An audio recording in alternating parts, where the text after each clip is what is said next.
Ave María Purísima, sin pecado concebida.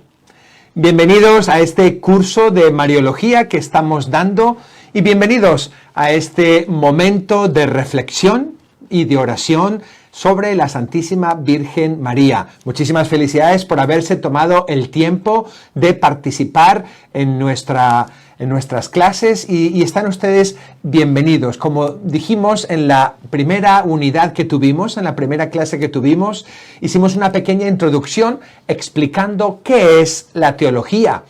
Y decíamos, la teología es intentar dar razones de nuestra fe. La teología es intentar comprender nuestra fe, esa fe que hemos recibido en el bautismo, esa fe que hemos aprendido en nuestras catequesis, esa fe que profesamos cada domingo, la intentamos comprender, intentamos darnos cuenta de que esa fe puede ser entendible. Entonces, lo que hacemos en teología no solo es conocer nuestra fe, y tenemos que conocer bien nuestra fe, porque a veces no conocemos bien nuestra fe. A veces nuestra fe la conocemos, esto es la tradición que teníamos en nuestro pueblito, o esto es lo que decían las viejitas allí en mi parroquia, o esto es lo que me enseñó mi abuelita. Las abuelitas son maravillosas, las ancianitas son preciosas y también lo que aprendimos, las tradiciones que tuvimos en nuestros pueblitos son muy bonitas, pero muchas veces es necesario decir, bueno, esto que yo he escuchado tantas veces, ¿es realmente lo que enseña la Iglesia Católica? Entonces, primero tenemos que conocer bien lo que enseña la Iglesia Católica, porque a veces pensamos o decimos que esta es nuestra fe, pero a veces está un poco alejada. Entonces, conocerlo bien y después de conocer bien nuestra fe, comprenderla, ver los motivos, ver las razones de nuestra fe. Esto es lo que intentamos hacer en la teología. Entonces, vamos sin ningún otro preámbulo, porque ya tuvimos la primera unidad, sin ningún otro preámbulo vamos a ver este primer tema, que es María en el Antiguo Testamento. Les invito a que comencemos haciendo una oración, invocando al Espíritu Santo. En el nombre del Padre, y del Hijo, y del Espíritu Santo. Amén. Ven, Espíritu Santo, llena los corazones de tus fieles y enciende en ellos el fuego de tu amor.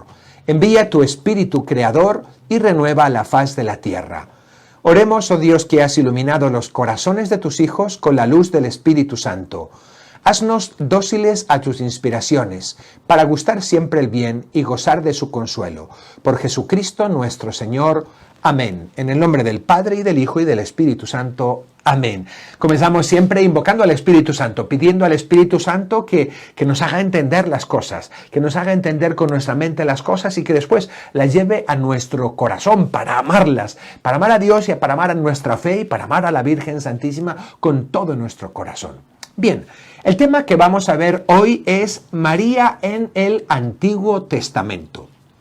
Y antes de comenzar a ver las diversas citas y a recorrer un poquito el Antiguo Testamento viendo qué es lo que nos dice sobre la Santísima Virgen, quiero hacer una pequeña introducción.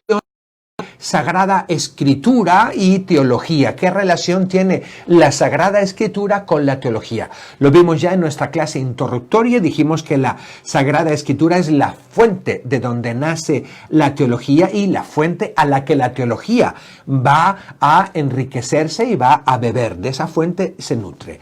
La Sagrada Escritura, la Biblia, es el alma de la teología.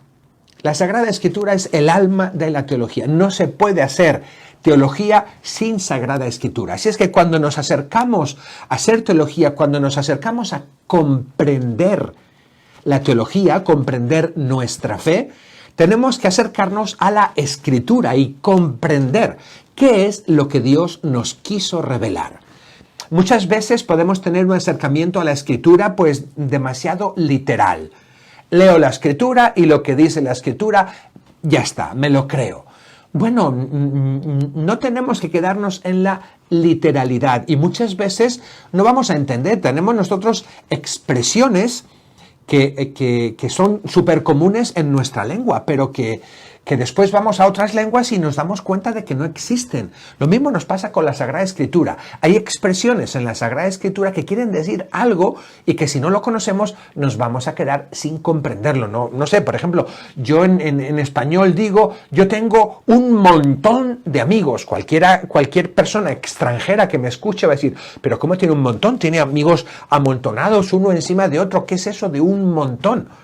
Para nosotros es súper común decir un montón de amigos y queremos, vamos, en nuestra mente dice, pues son muchos amigos, pero si nos damos cuenta, la literalidad de la expresión es un montón, amigos uno encima del otro. Y yo que conozco la lengua española y que le he hablado de siempre, y tú y todos los demás, pues decimos, bueno, esto es algo normal. En el hebreo también existen, como en toda lengua, existen expresiones. Y si no conocemos bien las expresiones, no conocemos bien la cultura, no conocemos bien las costumbres, no conocemos bien los modos literarios, los géneros literarios, nos vamos a quedar con la mitad del mensaje que el Señor nos quiere transmitir. Entonces, tenemos que acercarnos a la Biblia sabiendo que la Biblia es el alma de la teología y que lo que tenemos que entender de la Biblia es qué quiso decirme Dios con estas palabras de la Biblia. ¿Qué quiso decirme Dios en este mensaje? No es qué dice al pie de la letra este mensaje. ¿Cuál es el mensaje que Dios me quiere dar a través de este pasaje? ¿Cuál es el mensaje de salvación que me trae para mí? ¿Y cuál es el mensaje de revelación que Dios nuestro Señor hace de sí mismo? Bien. Siguiente reflexión que podemos hacer sobre la Sagrada Escritura es, en la Biblia se habla muy poco de la Virgen Santísima. Tenemos datos muy escasos, ¿verdad? Y sobre esos datos que tenemos vamos a reflexionar. Esta es la labor del teólogo.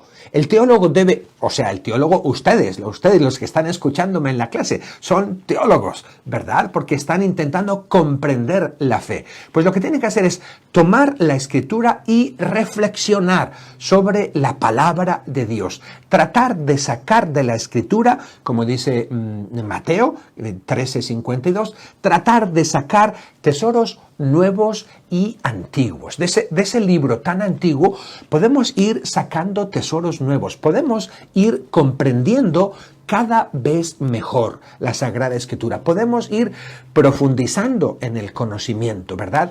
En la Sagrada Escritura está toda la revelación de Dios, no hay más.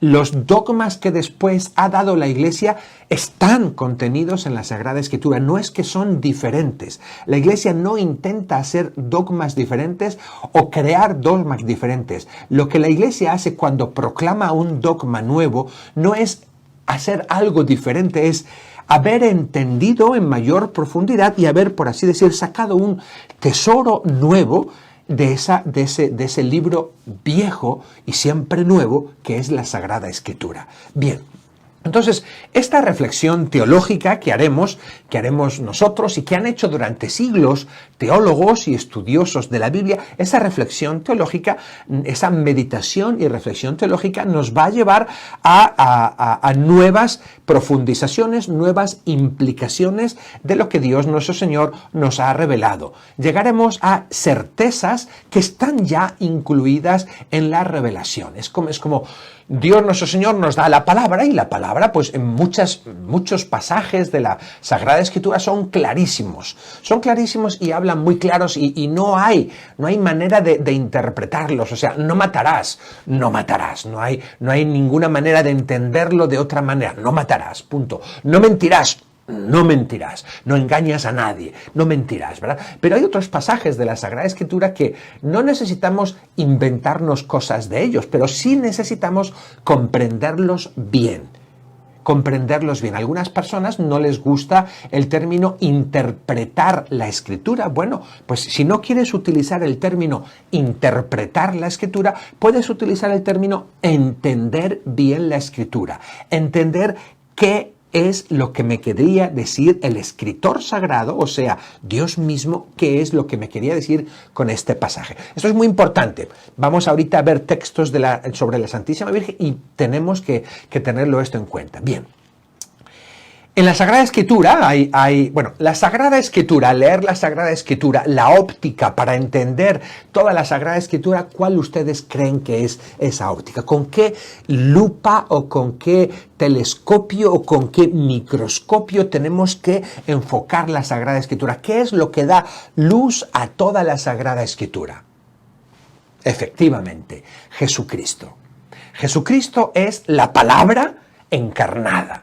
El logos que se hace carne, es el verbo encarnado, como nos dice San Juan. En el inicio existía el logos, la palabra, y la palabra estaba junto a Dios. La Sagrada Escritura es palabra de Dios, pero palabra escrita. Jesús es palabra de Dios y es palabra personal. Y Jesús es el que da luz a cada pasaje de la Sagrada Escritura. Y por eso en la Sagrada Escritura encontramos un montón de pasajes que hablan de Jesús. Y viéndolos a la óptica de Jesús, los podemos comprender. Es como los discípulos, los 12 apóstoles, que Jesús les había enseñado tantas cosas y que después de que se ha ido Jesús, cuando ha venido el Espíritu Santo, les ha iluminado, empiezan a comprender. Ahora comprendemos aquello que dijo el Señor que era necesario que padeciera para salvarnos. Cuando lo estábamos escuchando no lo entendíamos, ahora lo comprendemos, porque el misterio pascual de Cristo, el puro misterio de Cristo, pero especialmente el misterio pascual de Cristo, su pasión, muerte y resurrección, nos hace comprender toda la Escritura.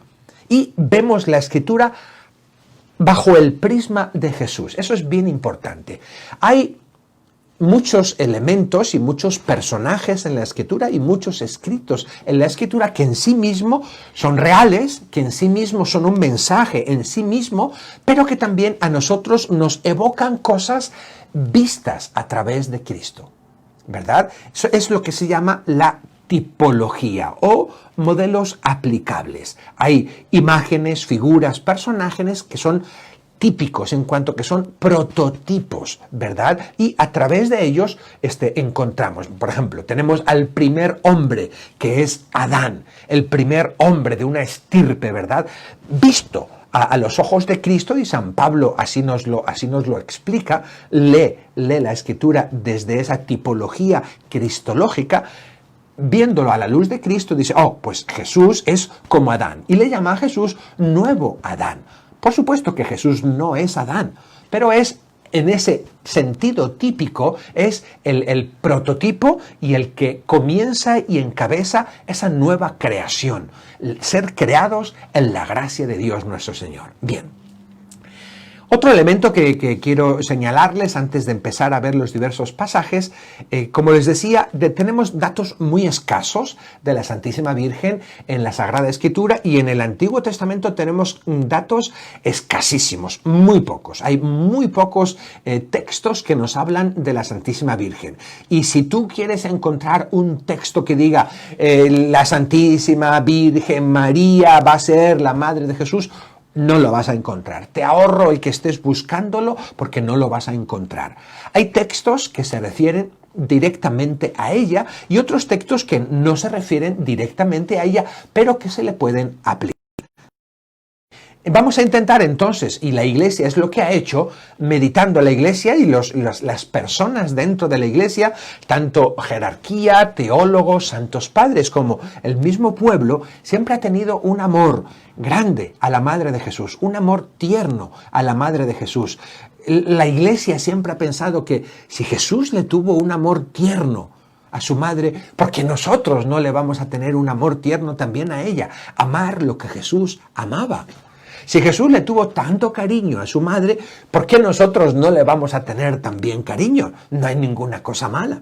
Si Jesús amaba la pobreza, nosotros amamos la pobreza. Si Jesús amaba la generosidad, nosotros amamos la generosidad. Si Jesús amaba a las personas, nosotros amamos a las personas. Si Jesús se conmovía ante los enfermos, nosotros nos conmovemos ante. Jesús es nuestro modelo. Y si Jesús amaba a su madre, también nosotros queremos amar a nuestra madre, por supuesto, y a la suya. Amar lo que Jesús amaba. Bien, pues desde siempre la gente sencilla y la gente normal, y también los grandes teólogos, han tenido un amor y un aprecio grande a la Virgen Santísima. Bien, y durante siglos han querido saber más de ella, han tenido curiosidad, hambre de conocer a María.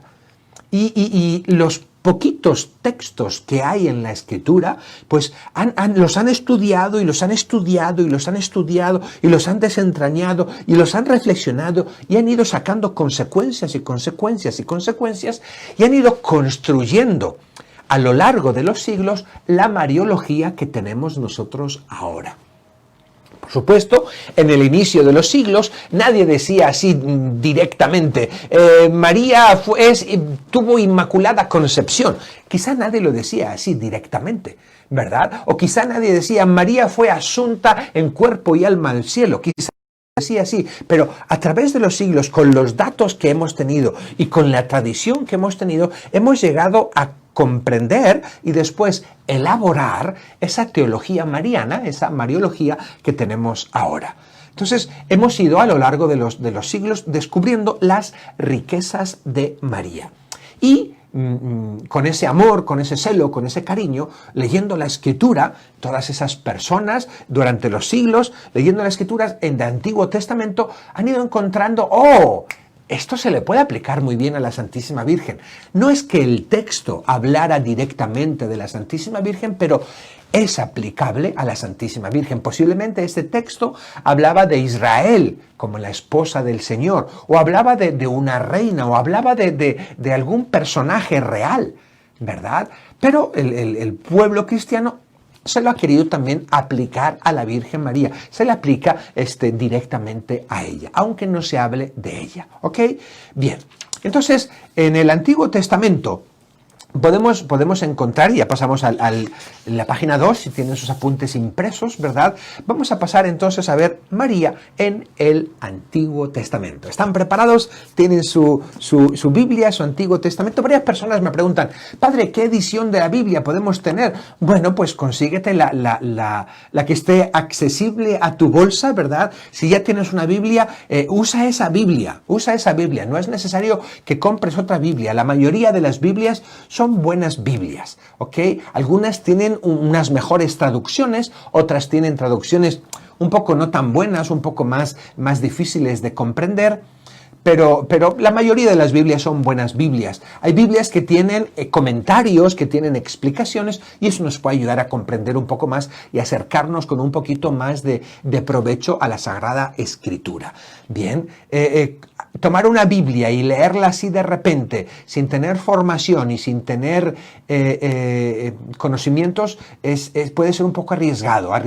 No digo que sea arriesgado leer la Biblia nunca es arriesgado, pero puede ser arriesgado que nosotros interpretemos a nuestra manera, interpretemos en nuestra ignorancia de estudios bíblicos, en nuestra ignorancia de costumbres de Israel, en nuestra ignorancia, etcétera, etcétera, puede ser que no estudiemos bien.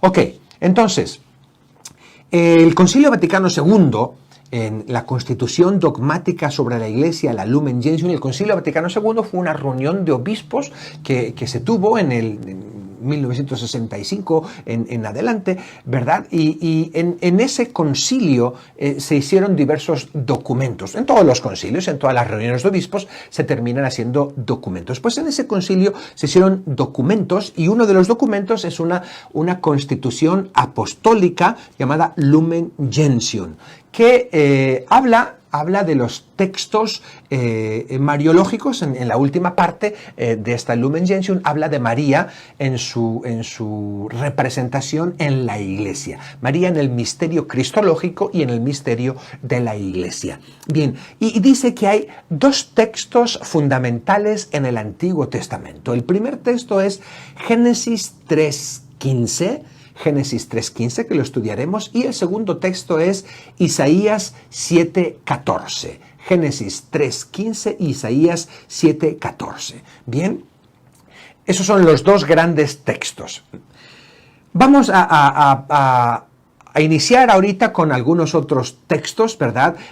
Textos que se pueden acomodar a la Santísima Virgen, será el primer tipo de textos. Después veremos textos que tienen un sentido mariano discutible o discutido, y por fin estos dos últimos textos que hemos dicho, textos que ciertamente y directamente son cristológicos. ¿Ok?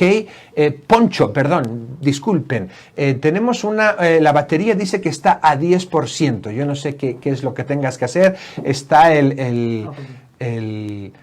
no, lo digo pero si se conecta, no sé si el micrófono se va a desconectar, tú verás lo que haces, yo sigo dando la clase. Bien. Vamos entonces, algunos principios para comprender, para comprender los textos marianos, como acabamos de decir. Bien, primero es entender los textos en el sentido en que los lee la Iglesia.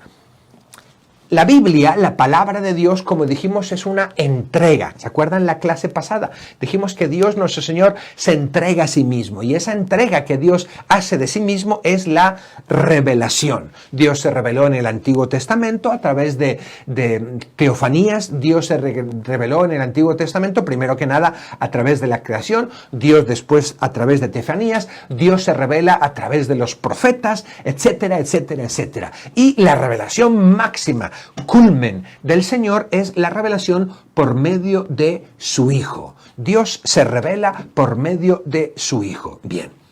Y su Hijo nos revela sus palabras, ¿verdad? Y entrega a sus apóstoles la enseñanza que está en la Sagrada Escritura y enseñanza que está también en la tradición que llamamos, es la entrega. Aquello que dijimos que ni todos los libros del mundo pueden contener las palabras que Jesús nos dijo, ¿verdad? Entonces, esa entrega que hace el Señor es entrega a su iglesia. La palabra de Dios la está entregando a su iglesia y la Biblia se lee en la iglesia. No me refiero a que se lee en el edificio de la iglesia, sino que se lee con el sentido que la lee la iglesia.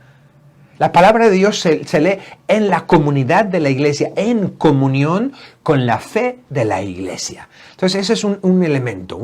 Y el segundo elemento es interpretar los textos a la luz de la revelación ulterior y plena que es Jesucristo, como ya lo explicamos. Para entender bien los textos del Antiguo Testamento, para un cristiano lo entendemos justamente a la luz de Cristo. Bien, vamos a empezar entonces con estos textos. Primer tipo de textos llamamos textos por acomodación. O sea, son textos que no hablan de la Virgen María directamente, pero que se pueden acomodar, que se pueden aplicar perfectamente. Hablan de otro personaje, ¿verdad? De un personaje real en la Sagrada Escritura, pero que se pueden aplicar perfectamente a la Santísima Virgen, ¿ok? Se puede aplicar a la Virgen María. Bien, son textos por acomodación. El primer texto es Judith, el libro de Judith 15:9. Judith 15:9. Dice así: Tú eres la exaltación de Jerusalén. Tú eres el gran orgullo de Israel. Tú eres la suprema gloria de nuestra raza. Es un texto que obviamente está en el libro de Judith y se está dirigiendo a Judith. Cuando Judith ha salvado al pueblo judío después de haberle cortado la cabeza a Holofernes, ¿verdad? Después de que libra al pueblo judío y corta la cabeza a Holofernes y queda liberado de la esclavitud, etcétera, etcétera, el pueblo le dice: tú eres la exaltación de Jerusalén, tú eres el orgullo de Israel y tú eres la gloria de nuestra raza.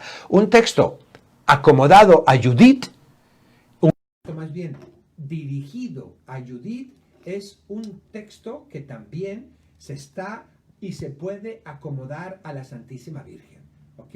Un texto que se puede acomodar a la Santísima Virgen. Bien, ¿sí se escucha? ¿Sí se está escuchando? Ok, perfecto. Muy bien. Otro de los textos, estamos en los libros de Proverbios, en los libros de Proverbios y en el libro del Eclesiástico, concretamente Proverbios 8 y Eclesiástico 24. Ahí se habla de la sabiduría.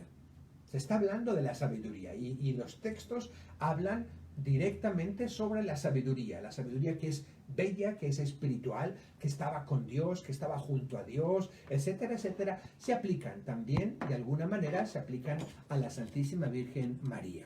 ¿Ok? ¿No se está escuchando? Bien, no, si no se está escuchando, ¿para qué hablo?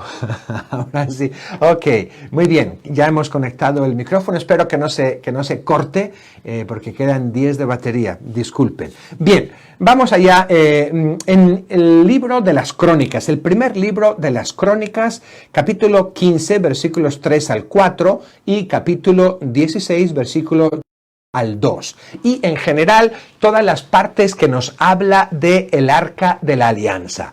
Recuerden ustedes, el Arca de la Alianza era aquel arca construido por instrucción de Dios nuestro Señor. Arca quiere decir un baúl, ¿verdad? Construido por instrucciones y con medidas que les dio Dios nuestro Señor, en los cuales guardaban las tablas de la ley, y después fueron guardando algunas otras cosas como maná, etcétera, etcétera. Pero lo importante era que allí estaba la presencia de Dios. Ese arca era el lugar de la manifestación de Dios nuestro Señor, ¿ok? El lugar de la presencia, el lugar de la Shekinah de Dios nuestro Señor. Bueno, pues esos textos aplicados al Arca de la Alianza, que están dichos sobre el Arca de la Alianza, se aplican y se acomodan a la Santísima Virgen. María es como ese arca que contiene lo más sagrado, ¿verdad? Y al Arca de la Alianza los judíos se acercaban con una gran devoción. No porque el Arca de la Alianza en sí fuera maravilloso o en sí fuera poderoso, sino porque contenía, por así decir, la presencia de Dios nuestro Señor. Lo que hace grande a María no es por sí sola. María no se hace grande así sola. María no es grande por las cualidades que ella tiene. Lo que hace más grande a María, lo que hace maravillosa a María, es que ella contiene a Dios, contuvo a Jesús en su seno. Ella es el arca que llevó en su seno, y por eso en las letanías, los que rezan en las letanías después del rosario, una de las letanías es Arca de la Alianza. María es ese nuevo Arca de la Alianza, porque llevó a Jesús, llevó la alianza entre Dios y los hombres, llevó no solo la ley, sino que lleva la misma palabra. Esa alianza que Dios hace con los hombres lo lleva María. Por eso ese texto se le aplica, se le acomoda a la Santísima Virgen María. Texto de Zacarías 2:14 dice: alégrate, hija de Sión, pues vengo a morar en ti, oráculo de Yahvé. ¿Ok? Este texto es de Zacarías 2:14, este texto es del regreso de los desterrados, cuando los desterrados regresan de Babilonia. Se les da ese gran anuncio a Jerusalén: alégrate, Jerusalén, alégrate, hija de Sión, pues vengo a morar en ti. El templo de nuevo va a tener la presencia de Dios. Bien, aplicado a María, la hija de Sión, en la que está la presencia de Dios. En el Evangelio, luego veremos, se le llama la llena de gracia. El Señor está contigo.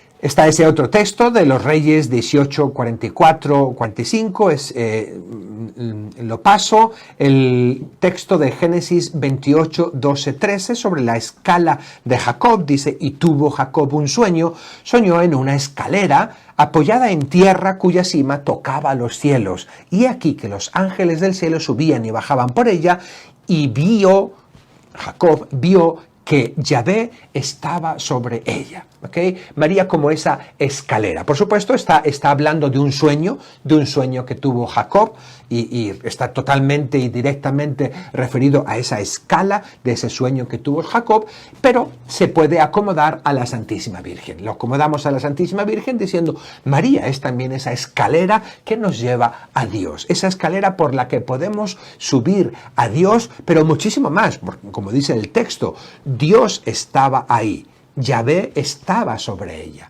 ¿Okay? Dios no solo es el hombre que sube a través de María a Dios, lo más importante es que Dios viene de María al hombre. ¿Okay? Dios a través de María entra a este mundo. ¿Dios lo podía haber hecho de otra manera? Por supuesto, por supuesto. ¿Podía haber elegido a otra mujer?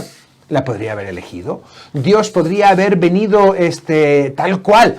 Pudiera haberlo hecho, pero no podemos pensar o no podemos estar cavilando en qué habría o qué otras opciones hubiera sido. Lo que tenemos son los datos que tenemos. El Señor se quiso hacer carne en el seno de María y quiso nacer en el seno de María y eligió venir a esta tierra y encarnarse a través de María, ¿verdad? Esa es la escalera por la que Dios nuestro Señor quiso bajar a esta tierra. Bien.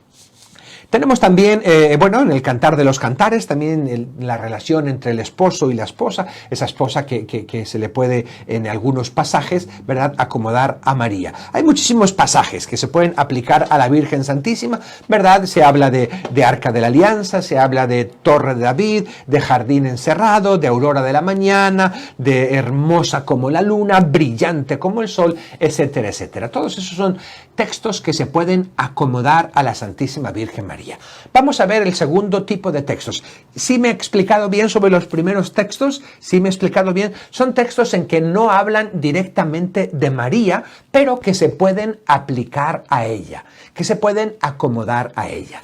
Vamos a ver ahora textos de un sentido mariano discutido, que se pueden referir a María con, algunos dicen que sí, otros dicen que no.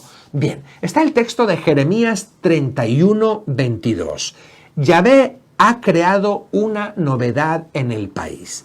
Una mujer encerrará dentro de sí al hombre. Este es un texto que muchos de los primeros santos padres, San Jerónimo, por ejemplo, aplicaba directamente a María. Decía, este es un texto mariano, este es un texto con un sentido mariano clarísimo. Esta es una novedad, que ella, una mujer, encerrará dentro de sí a un hombre. Bueno, después de muchos estudios y de mucha teología y exégesis, lo más seguro que no es directamente aplicable a la Virgen María. Más bien la traducción que sería más propia sería: la mujer rodea de cuidados al varón, y la mujer refiriéndose a Israel. A Israel en el Antiguo Testamento muchas veces lo hablan como la esposa de Yahvé. Y dice, por fin Israel, la esposa de Yahvé, va a tratar con cuidado a su Señor, al varón. Bien, esto es un texto que en un inicio se aplicaba mucho a la Virgen María, pero con el tiempo se ha visto que no es muy aplicable. Está el Salmo 45, versículo 10. Dice, de pie a tu derecha está la reina, vestida con oro de Ofir. Es un texto que indudablemente se puede aplicar a cualquier reina de cualquiera de los reyes de Israel o de los reyes de Judá, se puede aplicar, ¿verdad? Pero que también tiene un buen sabor profético aplicándose a la Virgen María. El Rey Supremo es Cristo nuestro Señor, por supuesto, pero a su derecha está María. A su derecha está María. María como esa reina madre. ¿Ok? Reina madre, que no es la que gobierna, pero que tiene una influencia muy grande. Que gobierna en nuestro único Rey soberano, por supuesto, es Jesús, es nuestro Dios, ¿verdad? Pero María, como madre, también tiene influencia. Entonces, cuando leemos ese Salmo 45, de pie a tu derecha está la reina, es un salmo y es un texto que es muy aplicable a la Santísima Virgen María, vestida de oro de Ofir, resplandeciente, reluciente de virtudes, reluciente de belleza. Bien, vamos a pasar ahora a los textos ciertamente marianos, textos ciertamente mariológicos, y son los que nos ha dicho, como les dije al inicio, el Concilio Vaticano II, de los que nos ha hablado el Concilio Vaticano II, pero que también los vamos a ver ahorita en este momento. Son los dos textos más claves del Antiguo Testamento. El Antiguo Testamento, por mucho que lo revisemos de arriba para abajo, podemos encontrar textos que se pueden acomodar a María, podemos encontrar algún texto discutido a este Salmo 45, pero los textos realmente marianos son estos dos. Texto del Génesis 3:15. Leo, Pondré enemistad entre ti y la mujer. Este texto, en Génesis 3:15, está tomado después de la caída de los primeros hombres. Después de la caída de los primeros hombres, Dios nuestro Señor dice, perdón, me estoy distrayendo, me ha puesto una etiqueta para decirme algo, disculpen, me distraje. Bien, este texto, Génesis 3:15, viene justamente en el momento después de que el hombre y la mujer han desobedecido al Señor, han comido del fruto prohibido. Dios se les aparece y les pregunta, ¿dónde están? Nos hemos escondido porque hemos escuchado tu voz, tus pasos por ahí, por el jardín, y tuvimos miedo porque estábamos desnudos. ¿Quién les ha dicho que están desnudos? ¿Acaso han comido del árbol que les prohibí comer? Y dicen, la serpiente nos engañó y comimos. La mujer que me diste por compañera, y la mujer dice, la serpiente me engañó. Dios le dice a la serpiente, por haber hecho esto, serás maldita entre todos los animales del mundo, te arrastrarás sobre tu vientre, etcétera, etcétera. Y a la mujer le dice justamente estas palabras. Recuerden que los textos, especialmente los primeros capítulos del Génesis, son verdades bíblicas. Son verdades bíblicas con lenguaje literario. No podemos leerlas al pie de la letra, ¿verdad? No podemos leer. Son verdades monumentales, verdades totales y absolutas, escritas en un lenguaje literario. Bien. Y el Señor le dice entonces a la mujer, le dice a la serpiente, yo pondré enemistad entre ti y la mujer, entre tu linaje y el suyo. Él, el linaje, te pisará la cabeza mientras tú acechas su calcañar. Hay otra traducción que dice, ¿por qué, padre, por qué hay diversas traducciones? Porque a veces pensamos, a veces nos imaginamos que la Biblia tiene un original. Hay un libro original de la Biblia que está todo compuestito y perfectamente encuadernado, que lo tienen guardado, mucha gente se imagina, lo tienen guardado, no sé, en el Vaticano, en los archivos secretos vaticanos, y ahí está la Biblia. Disculpa, pero no. Tenemos toda una serie de bastantes papiros, tenemos toda una serie de bastantes escritos primitivos, ¿verdad? Que más o menos estudiándolos y viendo la antigüedad de cada uno podemos componer las Biblias que tenemos. Por eso diversas Biblias vienen de diversas traducciones y esas traducciones están hechas de diversos ejemplares, de diversos papiros o de diversos textos iniciales. Entonces no es tan sencillo como decir, bueno, esta es la Biblia original y vamos a traducirla. No es tan sencillo. No es tan sencillo porque tenemos muchos originales, ¿ok? Muchos originales que tienen minúsculas variaciones. Y los estudiosos de la Sagrada Escritura tratan de componer, bueno, ¿cuál fue el texto original? Porque no tenemos un texto original. Tenemos muchos textos originales y muchos textos que son copias y algunos de los textos que les falta una parte, no tenemos un conjunto de la Biblia escrita completamente desde el inicio. No lo tenemos. Entonces, otra traducción dice, la primera dice, pondré enemistad entre ti y la mujer, entre tu linaje y el suyo de ella. Okay. Otra traducción dice, yo pondré enemistad entre ti y la mujer, entre tu linaje y el suyo de él. Okay. Perdón, el suyo. Y ella te pisará la cabeza mientras acechas tú su calcañar. Okay. Las dos traducciones que puede haber son esas. Las enemistades son entre la serpiente, que es símbolo del mal, símbolo del pecado, símbolo de Satanás. Pondré enemistad entre Satanás y el pecado y la mujer. ¿Ok?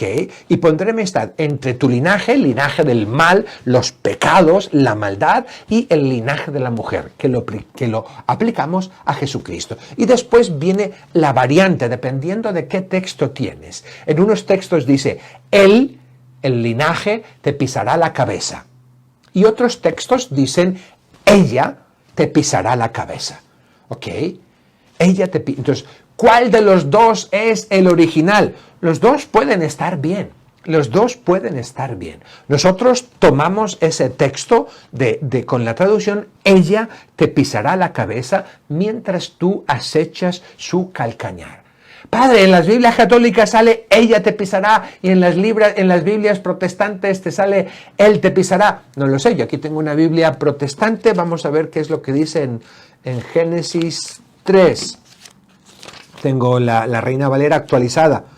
Ok, dice Génesis 3:15, dice: pondré enemistad entre ti y la mujer y entre tu descendencia y su descendencia. Esta te herirá en la cabeza y tú le herirás en el talón. Aquí la Biblia, en la traducción en español, no aclara mucho, porque esta, se puede decir esta, la descendencia, o esta, la mujer, te pisará. Entonces no está tampoco claro en la Biblia. No es tan sencillo, no crean que los traductores son mañosos y lo amañan a su conveniencia. No, ni los católicos ni los protestantes. ¿Que hay algunos que así lo hacen? Sí, puede haber, pero la mayoría de los traductores intentan ser honestos. No piensen que los únicos honestos son los traductores católicos y que los traductores no católicos son deshonestos. Para nada, para nada. Intentan ser honestos. Y en varias traducciones de Biblias protestantes yo he visto ella refiriéndose a la mujer, ¿verdad?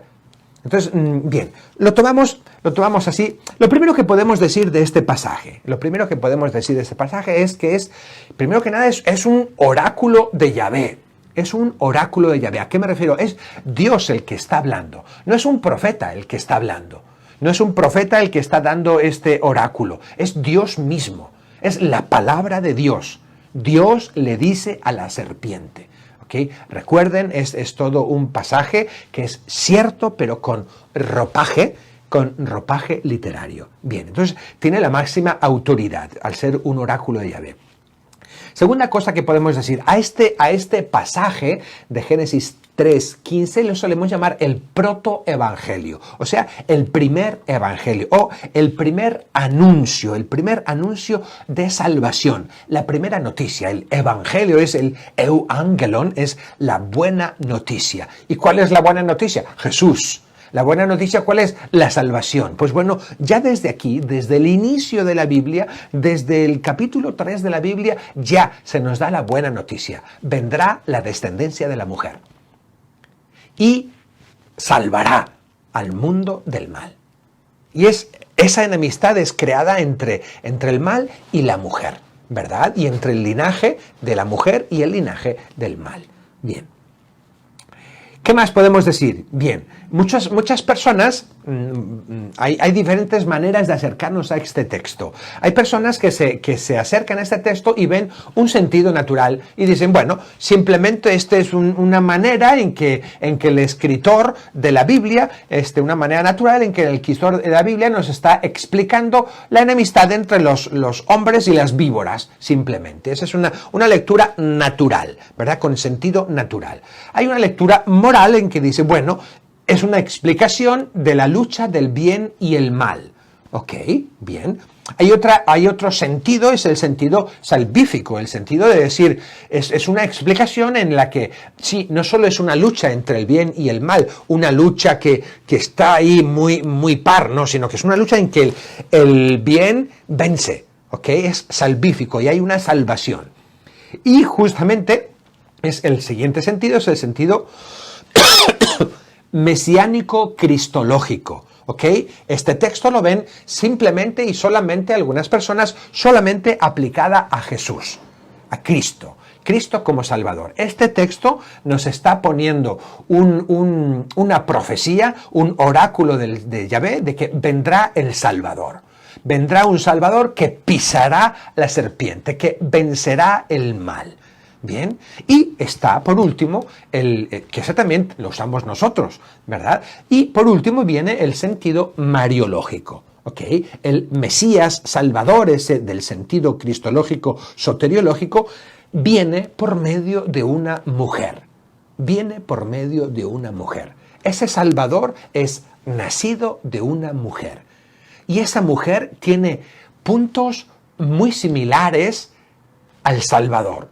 similares dentro de la inmensa e infinita disimilitud que puede haber entre una criatura y el Creador, entre una criatura y Dios. Pero hay ciertos elementos, y el elemento mayor es la enemistad con el mal y la victoria sobre el mal.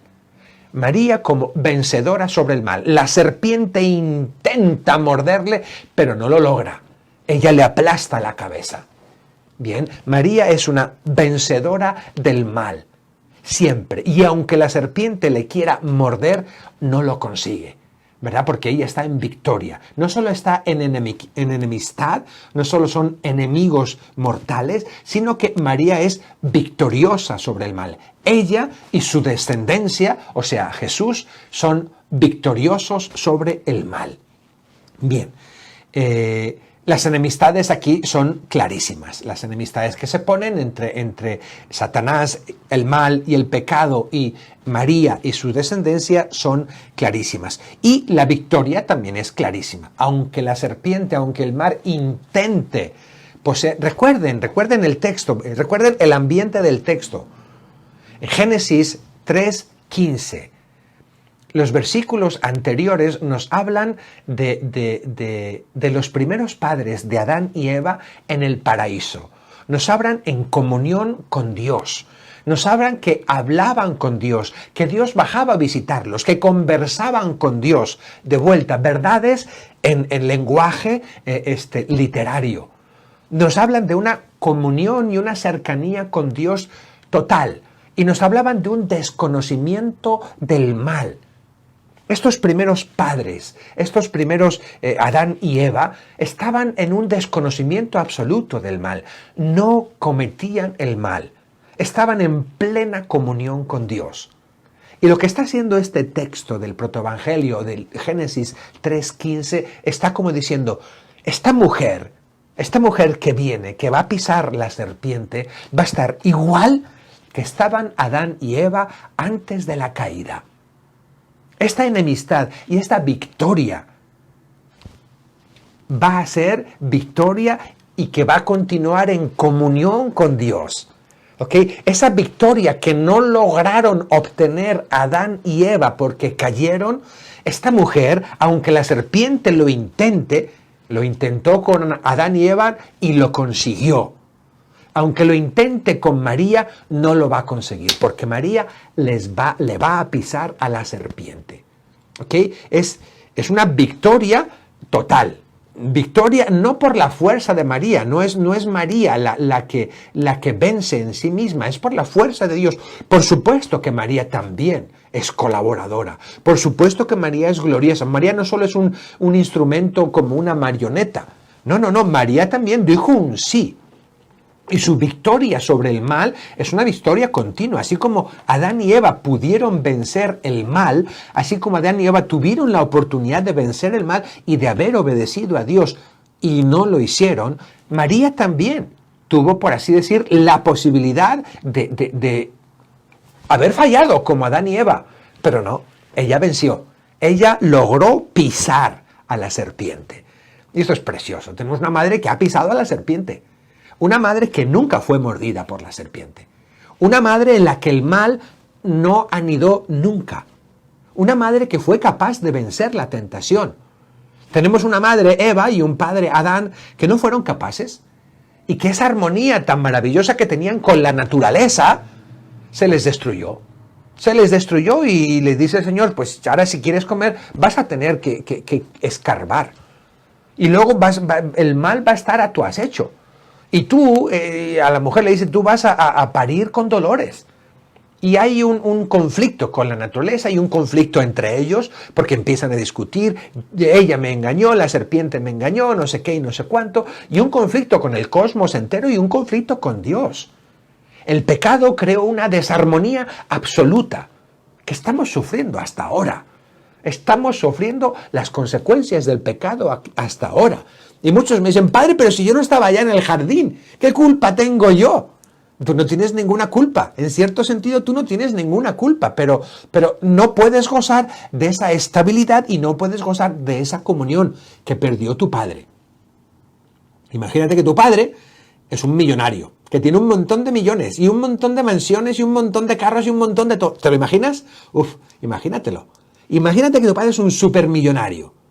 ¿Y qué es? Y tú, bueno, tu papá ya tiene 80 años, tu papá ya tiene 90 años, tu papá tiene ya, va a cumplir los 100 años y está bien enfermito, y tú, claro, tú quieres mucho a tu papá, y estás pero bien, bien apenado, porque tu papá ya se va a morir. Pero bueno, estás pensando también, me van a caer unos buenos millones, me van a caer unos buenos millones. Por supuesto que tienes un dolor inmenso, pero tú imagínate que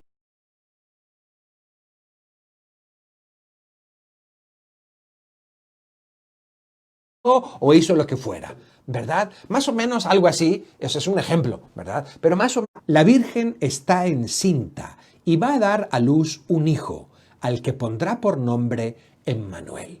Este es el segundo texto, no es un oráculo del Señor, esto lo dice